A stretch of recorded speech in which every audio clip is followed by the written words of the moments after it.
So it is official. It is now official. Stephanie White is the coach of the Indiana Fever again. Stephanie White, who actually was the coach the last time the Indiana Fever made the finals, is now the coach of the Fever again. So lads, this is a big one.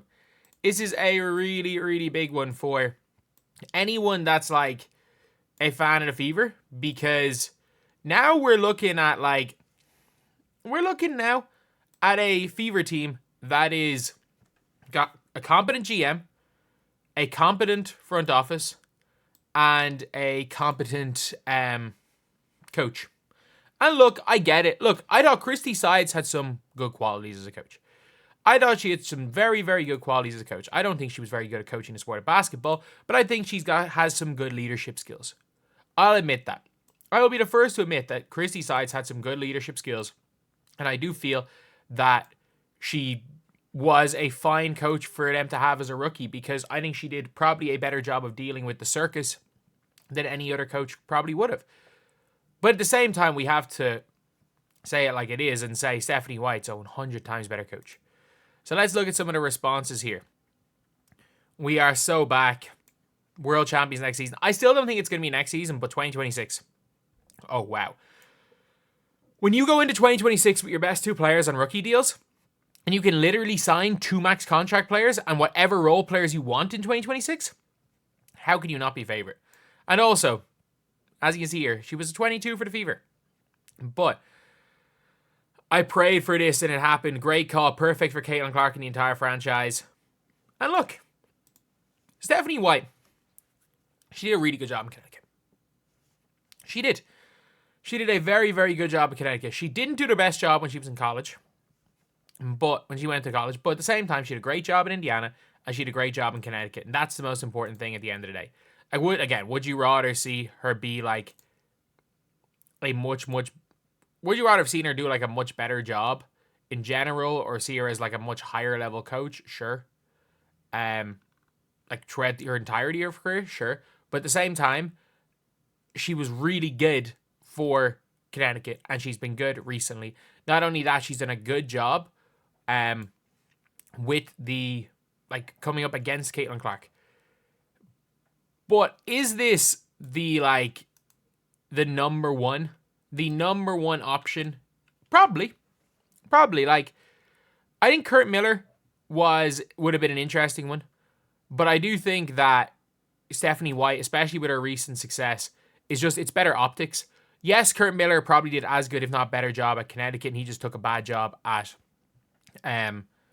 in LA. But you can't go from being the worst team in the W and giving them Kurt Miller, because that would just be a bad look. When it comes to Stephanie White, let's see how fans are reacting on Reddit. Hoping this seals it for veterans coming in to join the squad. With a few right pieces, they could be an outright betting favorite to win the title. They won't be an outright betting favorite to win the title. You're acting like the New York Liberty can't sign someone on a max. Like the New York Liberty lose Sloot. They have a max contract slot. They have Phoebich. They have everything you need. And they have a higher draft pick than Indiana. Excellent news, nowhere to go but up. Excited to see what she can do with that young core, and happy for her to be coaching closer to home. Curious how other GM coaching vacancies work out now. Just a few weeks till the expansion draft. And that's the big one. And the weird one is that I think this is going to be an interesting one to see what happens with Nalissa Smith. I'll talk about that a little bit later, but that's probably, as far as the roster is concerned, we're not going to see any we're not going to really see any major minutes for Christy Wallace under Stephanie White, more than likely. We're not going to see the Erica Wheeler over Grace Berger, more than likely, minutes.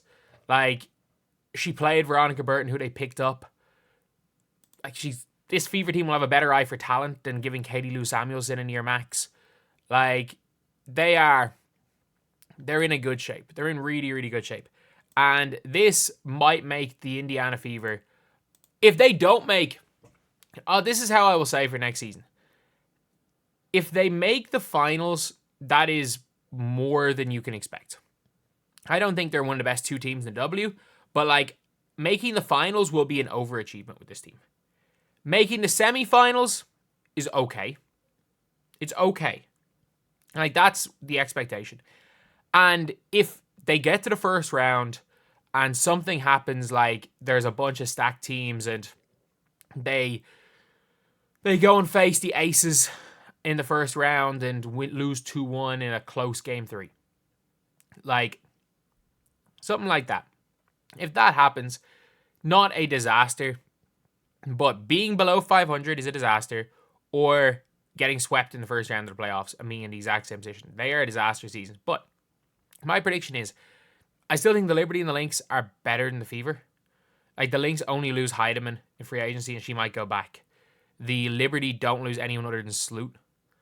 And as far as the expansion draft is concerned, yeah, the Liberty are probably going to lose Maureen Johannes.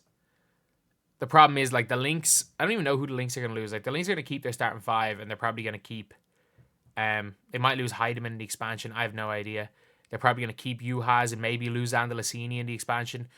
But the Liberty are going to be the least affected and the Lynx are going to be not very affected at all. So I think the two of those teams are going to be the top 2 teams still. I think the Fever should look to overtake the Storm, and I think the Sun are not going to be.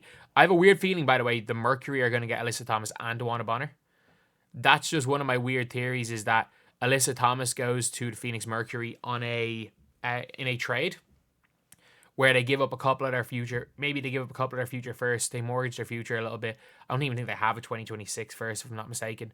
They might give up this year's first, which is at the end of the first round, and some other stuff to Connecticut.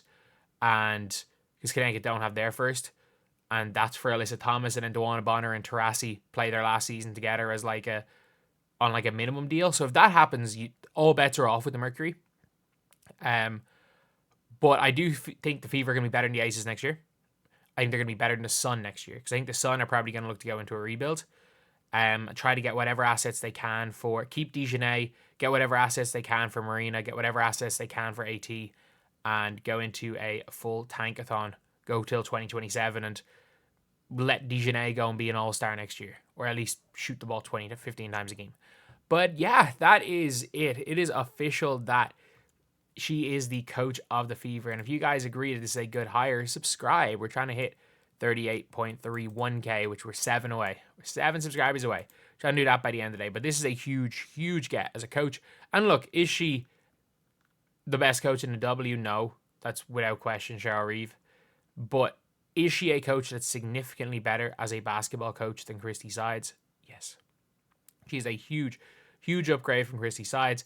And Christy Sides did her job. She did her job well. And whether you're the Dallas Wings or the Chicago Sky, if it turns out that Christy Sides is a crisis coach, is a long-term crisis coach, or if your team's in crisis, get Christy Sides there for morale reasons to get your team back on track, and then you get another coach. If it turns out that that's the role Christy Sides plays in coaching for the rest of her career, fair play. She's shown she can do that. But Stephanie White is a huge upgrade.